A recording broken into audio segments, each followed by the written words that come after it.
What's up everybody, Spencer Matthews here, and I'm going to show you how to make my spicy mini muffin tin beef tacos. This is a very fast dish.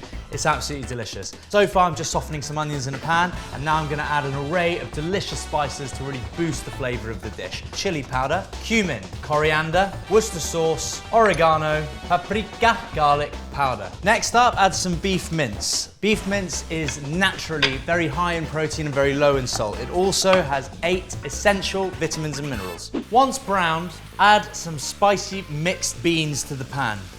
The beans really make the dish nice and warm and hearty, perfect for a night in with the family.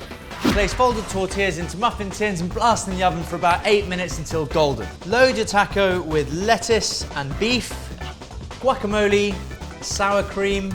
Do not forget the cheese. This taco is the dream. Midweek meal magic.